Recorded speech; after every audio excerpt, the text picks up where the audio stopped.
Vous le savez, on a beaucoup parlé de l'actualité nationale. Maintenant, on va parler surtout de l'actualité américaine, entre autres. André Berkoff avait d'ailleurs rencontré Donald Trump. Il l'a rencontré, mais on va maintenant en parler avec quelqu'un qui en parle très très bien. Dans son nouvel essai, Le Dernier Homme aux éditions Le Noyer, c'est René Chassé. On va parler de Donald Trump, des élections et puis des fake news qui circulent autour, parce qu'on parle beaucoup des fake news de Donald Trump, mais on parle moins des fake news de ses détracteurs. Sud Radio, Berkoff dans tous ses états. Le face-à-face. Oui, il faut vous dire que j'ai reçu ce livre. Quelqu'un qui m'a envoyé ce livre, il dit « ça peut vous intéresser ».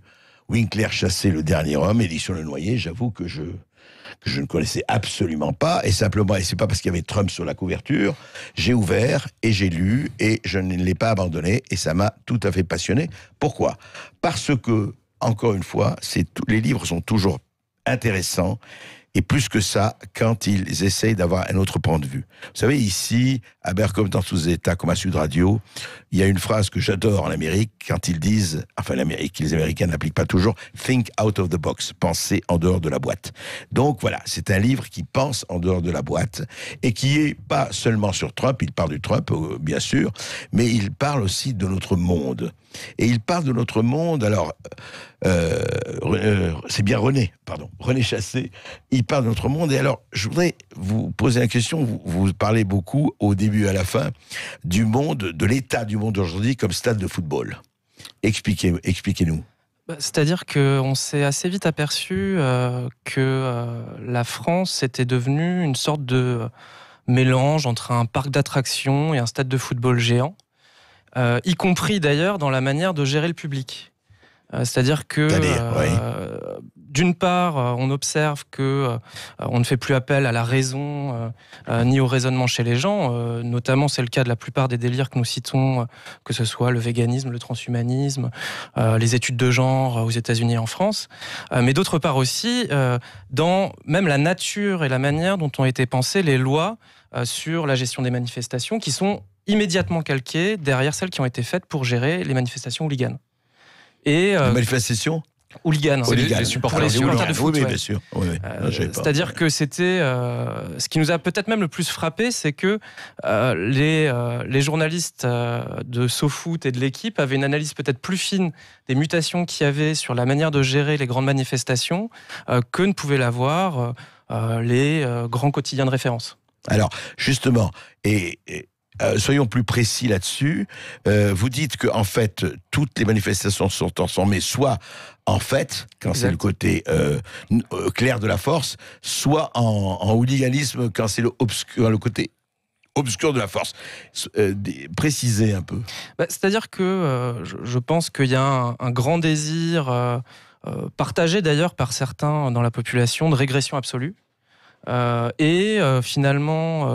C'est-à-dire d'arriver à un stade où passif, complet, oui, c'est ça, quoi ? L'enfant qui ne supporte pas la contradiction.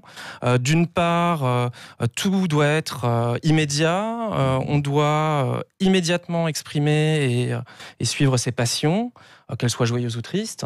Ses caprices. Exactement. Et dans le même temps, toute forme de colère, on l'a bien vu avec les Gilets jaunes, ne peut pas être l'expression d'un raisonnement. C'est la foule haineuse. On nous a parlé de Babil pour les Gilets jaunes. Le Babil, c'est le registre du tout petit enfant. Que des gens puissent être en colère et peut-être même avoir dépassé le stade de la colère, c'est-à-dire être allés vers de la réflexion, ça échappe complètement à nos gouvernants. Et c'est insupportable pour eux en plus. Évidemment, le fait qu'il puisse y avoir une pensée différente de la leur, l'altérité n'existe plus. Or, je pense que le principe même de la démocratie, c'est de respecter l'idée qu'il y a des courants différents, qu'à des moments, un courant peut dominer l'espace public et qu'il puisse y avoir des logiques différentes et tout aussi cohérentes qui cohabitent. Absolument. Je crois qu'on est réellement sorti de ça et on le voit bien avec la plupart des réactions qu'il peut y avoir aujourd'hui. Toutes ces idées de « j'entends mais je n'en ferai rien ». Finalement, l'idée du cause toujours.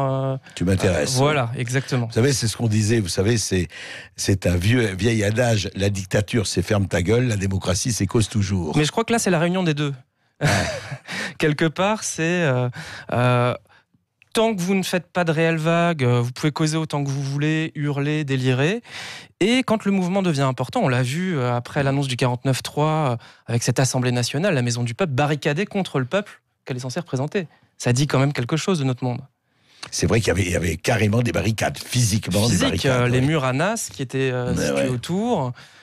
Je veux dire, c'est extrêmement impressionnant. C'est-à-dire qu'il y a un sentiment de, j'allais dire, presque pré-insurrectionnel. Et c'est la même chose, justement, votre raisonnement, c'est pour ça m'a tout à fait passionné, et c'est la même chose pour le côté festif, qui veut aussi enfermer dans une irresponsabilité ou autre.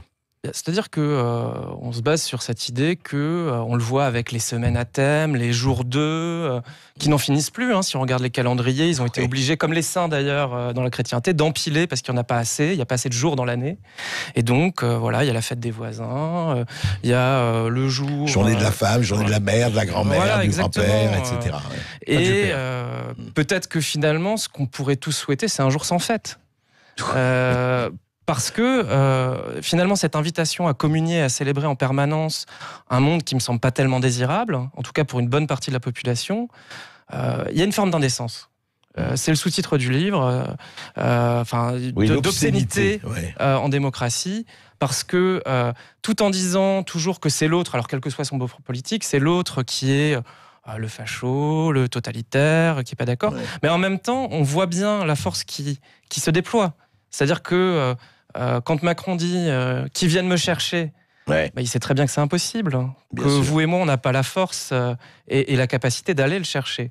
Donc finalement, il y a un petit côté petit gang qui est claquemuré derrière des institutions qui ont été faites par et pour un homme, et qui lui donne une très très grande liberté, d'autant qu'il a une majorité écrasante à l'Assemblée. Nous allons continuer après ceci.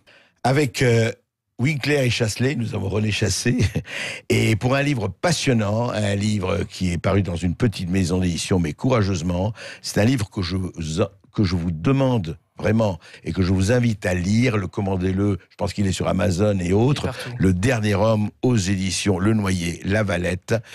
Et justement, dans votre livre, il y a quand même un passage, il y en a plusieurs, mais celui-là, alors je l'ai retenu notamment.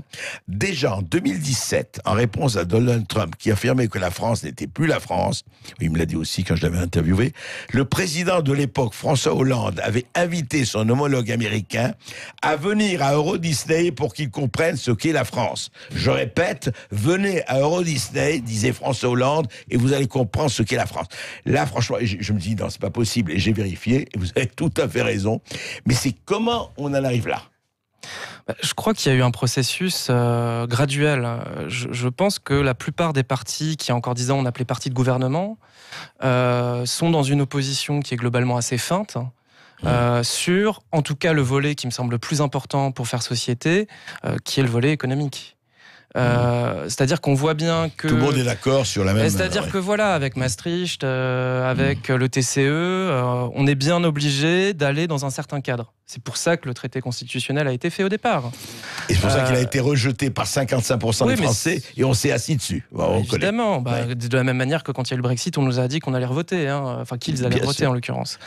Et je pense que le Parti socialiste, mais comme les démocrates aux États-Unis, en panne de projet, se sont mis à se dire qu'il fallait quand même qu'ils marquent une différence. Comme ils avaient abandonné depuis un certain moment les idées révolutionnaires ou les idées de changement de fond de la société. Le peuple, on peut le dire. Voilà. Et puis notamment les ouvriers, qui ne les intéressaient plus tellement. Ils préféraient les bobos en roller à Paris. Quelque part, ils se sont mis en quête d'une différence notable, à même d'ailleurs de satisfaire un électorat qui avait muté. Je veux dire, on est bien loin de Mitterrand qui essaye de faire des propositions à la fois pour garder la France dans un certain degré de puissance et en même temps proposer de contrôler le capitalisme, puisque c'était que ça globalement l'objectif Mitterrand. Ça n'a pas duré longtemps. Ça n'a pas duré longtemps. Au bout de 2 ans, il a abandonné. Absolument. Voilà, le tournant de la rigueur. Mais quelque part, juste après, et c'est pas pour rien que c'est les mêmes protagonistes qui l'ont fait, on voit Jack Lang arriver avec ses idées merveilleuses pour certains, horribles à mes yeux, de fête de la musique. Et tout part de là.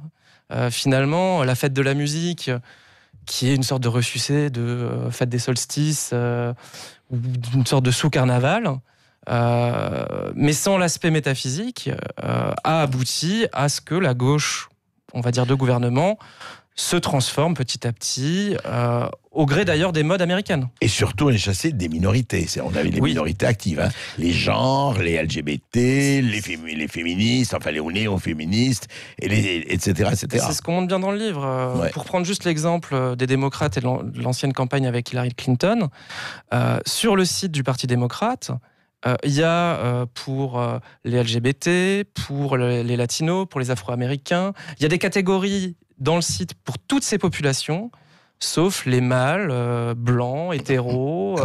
Ceux-là, bon, ils sont déjà un peu suspects. C'est clair. Je veux dire, finalement, en 2019-2020, pas être au moins bi, ou un peu trans, ou... Voilà, je veux dire, c'est pas possible, c'est pas progressiste. Ouais, il faut les parquer quand même, c'est très dangereux. Je pense qu'il faut les rééduquer. Il faut les rééduquer, vous avez raison, il faut les rééduquer. Non, mais c'est vrai, c'est intéressant parce que, en fait, ils font du marketing par segmentation. Quoi. Ah, mais tout à fait. De toute façon, c'est Bill Clinton qui l'avait le premier fait aux États-Unis, qui proposait des choses et qui communiquait en fonction de tel sondage dans telle catégorie de la population. Je veux dire, finalement, c'est les bases du marketing. Et on vend un politique comme on vend de la lessive. Et en France, et vous dites que c'est arrivé en France comme d'habitude, quoi. Évidemment, avec le Terra Nova, de Lyon, évidemment, Terra Nova a finalement ce qu'ils font dans cette étude très célèbre où ils disent que finalement les classes populaires votent plus pour eux. En fait, ce qu'ils font, c'est qu'ils avouent ce que tout le monde savait au PS, c'est qu'à part quelques militants de base qui étaient restés, il n'y a plus d'ouvriers. Et que ça ne les intéresse pas. Il n'y a plus d'artisans, il n'y a plus de petits gosses, il n'y a plus tout ça. Il n'y a plus de salariés, et c'est des cadres professions supérieures. Ce sont en général d'ailleurs souvent des gens qui sont soit profession libérale supérieure, ou haute fonction publique. Et puis ce qu'on appelle les bobos, les bourgeois poèmes, etc. Après, il y a un effet de mode, mais enfin, il reste quand même bourgeois. C'est-à-dire que... non, mais faut pas l'oublier. Qui peut vivre à Paris aujourd'hui en étant propriétaire ? Une certaine frange de la population. Il n'y a plus de quartier ouvrier à Paris.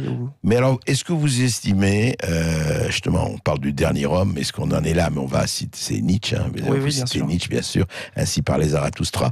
Mais est-ce que vous estimez que cette situation est irréversible ou peut être encore modifiée ? Cette espèce d'infantilisation, arasement, etc. Parce qu'on a vu les Gilets jaunes, effectivement, il y a eu une tentative de bouger, mais enfin, on a vu aussi comment c'était compliqué.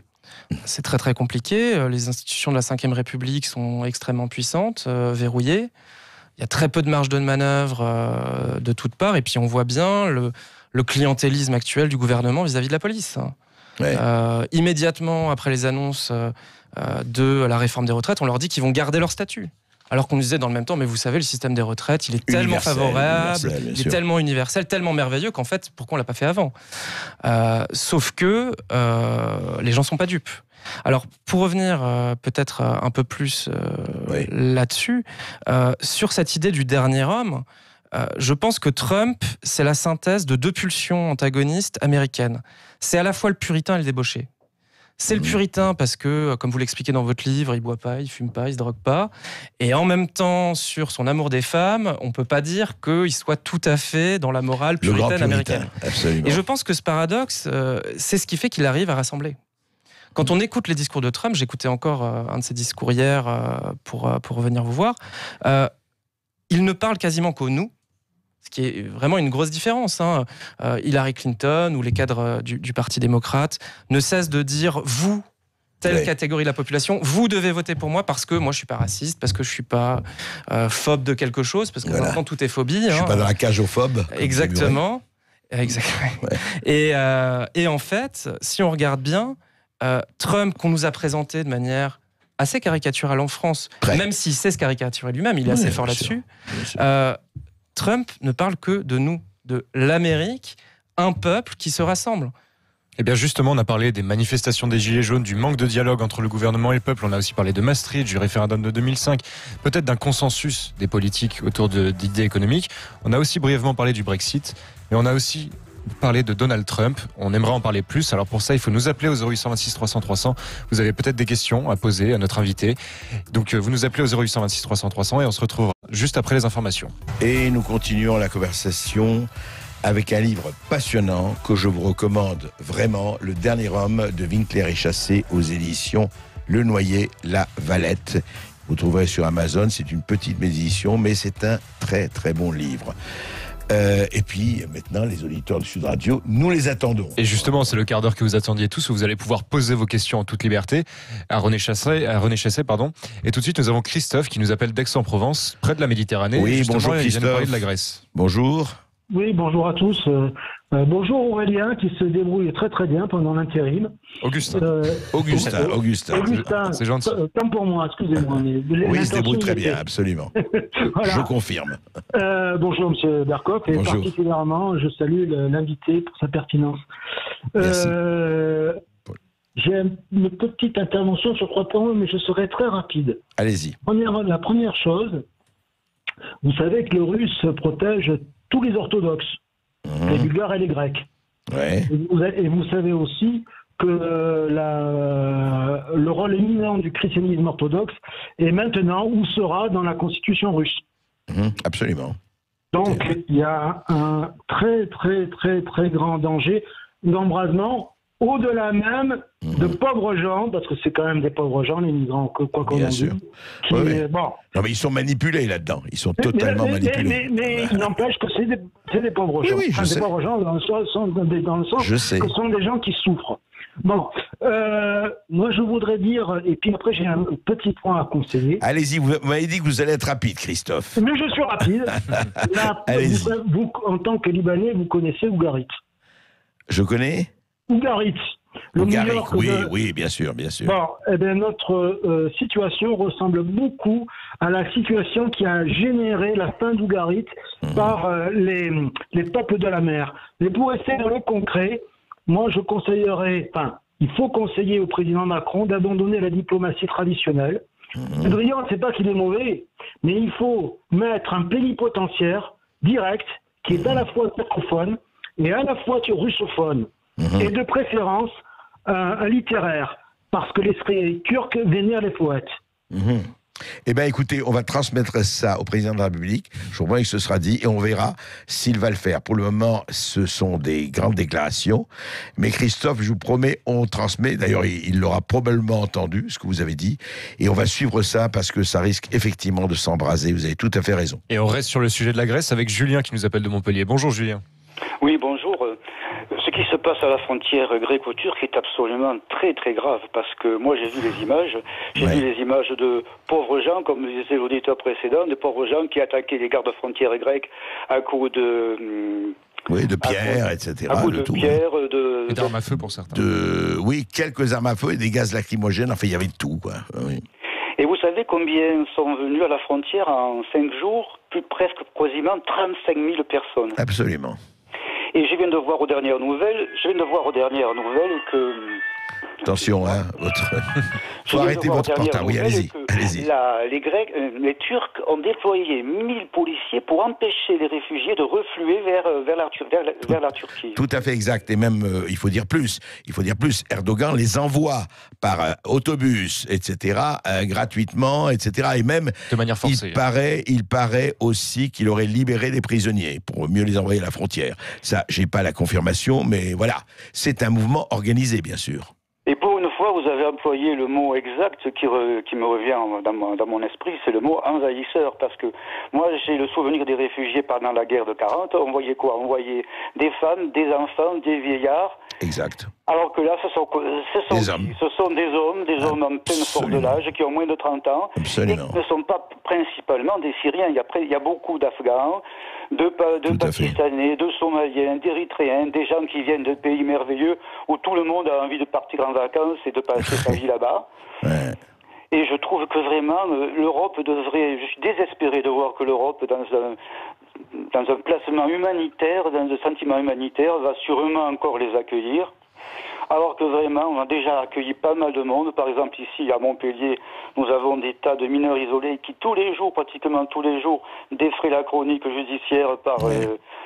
Vous savez combien ils sont dans l'Hérault, les mineurs isolés étrangers? Non, dites-moi, Julien. Il y en a entre 800 et 900, rien que dans le département de l'Hérault. Et le président Kléber Mestida du département, alors que c'est lui qui paye, et même infoutu de dire exactement le nombre qu'il a, il a dit c'est pas lui qui paye, c'est vous qui payez. Oui, je sais bien. C'est tous les... Et en plus, en 8 mois, ce sont 150 qui ont eu affaire à la justice. Oui, non, mais Julien, le problème que vous posez est un problème de base, c'est un problème majeur. On l'a fermé les yeux pendant 40 ans, et beaucoup plus précisément depuis 10-15 ans. On fait l'autruche, on ne veut rien voir, on dit tout va bien, on fait dans l'humanitaire tant que c'est pas chez eux, tant que c'est pas chez nous, et puis, je veux dire, à proximité, et voilà. Et c'est une situation dramatique, effectivement. Et décidément, la crise grecque défraie la chronique, on en parle déjà beaucoup dans Berkov dans tous ses états. On a un autre auditeur qui vient nous en parler, Jean-Paul, qui nous appelle de Draguignan. Bonjour Jean-Paul. Oui, Jean-Paul, bonjour. Oui, bonjour André, bonjour à votre invité. Je voudrais, avant toute chose, dire à votre invité que ça fait plaisir qu'un jeune homme, parce qu'apparemment c'est un jeune homme à Savoie, soit capable d'écrire un livre de la sorte. Parce qu'on a toujours l'impression que ce sont les vieux cons comme nous qui parlent de cette manière. Et là, pour une fois, c'est un jeune homme et ça apporte un peu d'air frais. Et c'est un très bon livre, je peux vous dire. C'est plaisir et c'est un peu rassurant. Voilà. D'autre part, je voulais intervenir aussi sur Erdogan. Je pense qu'il est temps pour l'Europe, ou du moins pour la France, de peut-être donner l'exemple, de parler du sujet comme il se doit avec les Russes, plutôt que de continuer à faire des courbettes à ce dictateur. Parce que il est en train de mettre en place ses desseins, dont tout le monde petit à petit commence qu'il a d'ailleurs formulé de manière très claire. Hein. Il y a tout à fait. Il ne se cache pas derrière son petit doigt, comparativement à certains. Ouais. Alors je ne comprends pas cette forme de laxisme à son sujet, de cette Europe lamentable. Si tous ces migrants viennent chez nous, ça va être encore une catastrophe, parce que bien sûr, ce sont de pauvres gens, mais à force, c'est nous qui allons devenir de pauvres gens. Et petit à petit, nous le devenons déjà. Pour certains, ils le sont déjà. Voilà. Donc, il est temps de penser aussi un peu à toutes les répercussions que cela peut engendrer pour la société française en général. Et pour nos enfants, pour l'avenir aussi, parce que j'ai des enfants, des petits-enfants, mais je pense aussi à eux. Et je pense qu'il est temps d'y penser. Voilà ce que je voulais dire. Merci Jean-Paul, mais je vais vous dire, ce que vous dites, c'est très simple. C'est très simple. C'est simple à dire, c'est plus difficile à faire. Il faut ce qu'on appelle des politiciens qui en ont, comme disait Ernest Hemingway. Et tant qu'on n'aura pas des politiciens à colonne vertébrale, et là je m'exprime un peu plus, politiquement correctement, mais c'est ça. Et il faut du courage, il faut savoir où ça s'arrête, et au-delà de cette limite, où le ticket de M. Erdogan n'est plus valable. Justement, René Chassé, est-ce que ça ne traduit pas, parce que est-ce que ça enfante, quand on regarde et qu'on lit votre livre, est-ce que ça ne traduit pas déjà chez les princes qui nous gouvernent cette infantilisation, cette culture du caprice, et surtout que l'histoire ne peut pas être tragique parce qu'ils refusent. C'est Raymond Aron disait, vous savez, de Giscard, il ne sait pas que l'histoire est tragique, et on a l'impression que c'est ça, qu'ils ne veulent pas voir que l'histoire est tragique. Je crois que c'est toute la théorie qu'il y a derrière la post-histoire, hein. C'est-à-dire que finalement... La post-histoire, oui, la préhistoire, oui. Oui, mais non, c'est le cas de le dire. Oui, c'est ça. Mais... quelque part, pour la plupart des libéraux, l'histoire est écrite, elle est finie d'ailleurs, il n'y a plus de combat à mener. Et je crois que pour le peu que je connais de cette crise turque, on paye la fin du kémalisme. Et de partis sincèrement républicains. Non, mais moi je voudrais parler, au-delà de la Turquie, je voudrais parler de la réaction de nos gouvernants européens par rapport à ça. Enfin, là c'est la Turquie, mais on a l'impression partout qu'il y a une espèce, c'est ça, qu'il y a une espèce de, comment dirais-je, de givaroisation, même pas de haine de soi, mais on ne peut plus rien faire, alors on essaye, de manœuvrer. Je crois que c'est la perte aussi d'une forme de transcendance qui pouvait exister dans la notion même de république. Étant donné que le but de l'Europe, c'est de faire un immense marché où on pourra consommer tout le temps et partout, qu'est-ce qu'on va proposer comme... il y a plus de valeur, c'est-à-dire les valeurs ne les intéressent plus. Il n'y a plus de valeur. La valeur sonnante et trébuchante peut-être, mais et peut-être même qu'en privé, si, certains ont encore des valeurs plus traditionnelles ou personnelles, peu importe. Mais dans l'action politique, je ne suis pas sûr que... on nous parle tout le temps d'éthique, mais enfin finalement, ça ne change pas grand-chose à l'action politique. Quand on dit qu'il faut accueillir les migrants, moi je pense qu'il y a un devoir d'humanité. Je pense que ces gens sont instrumentalisés. Maintenant, concrètement, quels moyens on met pour les accueillir ? À une époque, on avait une réponse claire, qui est peut-être pas la bonne, qui était celle d'acculturer les gens et de les faire entrer dans les valeurs françaises. Oui. Il y avait ce qu'on appelait l'assimilation et l'intégration. Ça a énormément de défauts, c'est peut-être violent de passer sa culture, mais en même temps, ça permet de vivre ensemble. Non, vous voyez ce que disait Jean-Paul, il disait, mais nous aussi, on devient des pauvres gens. Et nous aussi, on est... Mais c'est vrai. Vous avez, quand les gens sont dans une espèce je dirais, de choc culturel, parce qu'il y a un choc culturel. Alors moi, je ne dis pas que tout le monde est comme ça, mais regardez... On laisse. Est-ce qu'on n'a pas quand même trop longtemps, non pas laissé faire, mais on s'est dit, écoutez, accueillez-les. Mais j'ai remarqué une chose, c'est que les gens, c'est pour ça que je parle de ça, les gens qui sont le plus pour l'ouverture et l'humanité, mais ils sont pas dans l'humanitaire près de chez eux. Oui, mais de la même manière que les gens qui sont pour des quartiers super mixtes n'y habitent pas. Voilà. Et qu'on la carte solaire. N'habitent pas dans les cités ou ne mettent pas leurs enfants dans les écoles publiques. Bon, c'est un paradoxe qu'on connaît depuis très longtemps. Oui, mais c'est fondamental, ça. Si on n'applique pas... c'est-à-dire que normalement, ça devrait porter à les discréditer. C'était ce qu'il y avait chez les philosophes. C'est que s'ils ne suivent pas la ligne qu'eux posent, finalement... toute leur œuvre n'a plus de sens. Donc, entre le dire et le faire, c'est fini, là. Je pense, mais en même temps... Le divorce est consommé. On voit bien ça dans la politique actuelle, même tout simplement du gouvernement, qui dit des choses le mercredi, le samedi, ils nous font le 49.3, et puis ils nous disent que non, mais c'est parce que l'opposition faisait de l'obstruction, mais je pense que même les députés eux-mêmes de La République En Marche se sentent maltraités. Mais en même temps, comme pour la plupart d'entre eux, c'est soit des transfuges qui sont plus très bienvenus dans leurs anciens partis, soit des gens qui étaient complètement néophytes de la politique, ils sont prisonniers, ils sont pris en otage du fonctionnement de la Macronie. C'est ça. Et ce qui est terrible, et encore une fois, lisez ce livre, Le Dernier Homme.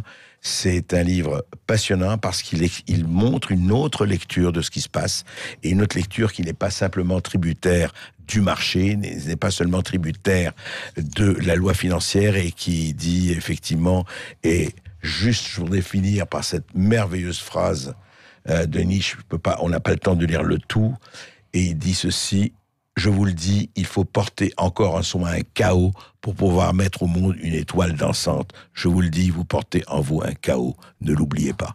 Merci beaucoup René Chasset d'être passé nous voir. On a pu avoir beaucoup de discussions, on a évoqué plein de sujets. Et si justement vous voulez un condensé de l'actualité nationale et internationale en moins d'une heure, vous nous réécoutez en podcast sur sudradio.fr. On se retrouve évidemment avec André Berkoff demain à partir de midi jusqu'à 13h15. Vous nous appellerez au 0826 300 300 comme toujours. Et puis la journée continue avec les clés d'une vie de Jacques Pessis, qui reçoit Jonathan Lehmann, créateur des Antisèches du bonheur, une manière très didactique d'enseigner le bonheur.